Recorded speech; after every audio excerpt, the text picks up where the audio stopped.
শনিবার আঞ্জুমান এ আল ইসলাহ এনফিল্ড ব্রাঞ্চের বার্ষিক সাধারণ সভা 2026 থেকে 2029 সালের কার্যকরী পরিষদের নির্বাচন অনুষ্ঠিত হয় স্থানীয় এনফিল্ড জালালিয়া জামে মসজিদের হল রুমে। বিস্তারিত থাকছে 3S টিভির প্রতিবেদনে। উক্ত সভায় সভাপতিত্ব করেন সংগঠনের সভাপতি শওকত আহমেদ কুরেশি। সভাটি পরিচালনা করেন কারি মৌলানা মুসলিম উদ্দিন এবং পবিত্র কোরআন তেলাওয়াত করেন সাফওয়ান জাহান। অনুষ্ঠানে নির্বাচন কমিশনার হিসেবে উপস্থিত গ্রেটার লন্ডন ডিভিশনের সহসভাপতি মৌলানা আব্দুল কুদ্দুস এবং জেনারেল সেক্রেটারি মোহাম্মদ সদরুল ইসলাম। বিশেষ অতিথি ছিলেন মুফতি আব্দুর রহমান নিজামী, ইমাম মৌলানা আলী আহমদ, নবনির্বাচিত কাউন্সিলর নওশাদ আলী।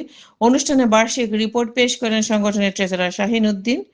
সভায় বক্তাগণ আঞ্জুমানে আল ইসলাহ এনফিল্ড শাখার বিভিন্ন কার্যক্রম ও কোরআন সুন্নাহর আলোকে ধর্মীয় শিক্ষা কার্যক্রম পরিচালনার সাফল্য বর্ণনা করেন। সভায় 2026 থেকে 2029 সালের এনফিল্ড আঞ্জুমান আল ইসলাহ এর 15 সদস্যের কার্যকরী পরিষদের নাম ঘোষণা করা হয়। মোহাম্মদ বজলুর রহমানকে সভাপতি, কারি মৌলানা মুসলিম উদ্দিনকে সেক্রেটারি এবং শাহিন উদ্দিনকে ট্রেজারার নির্বাচিত করে 15 সদস্যের নতুন কমিটি গঠন করা হয়।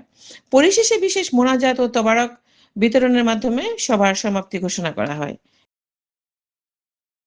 Rina Das, 3S TV news, London.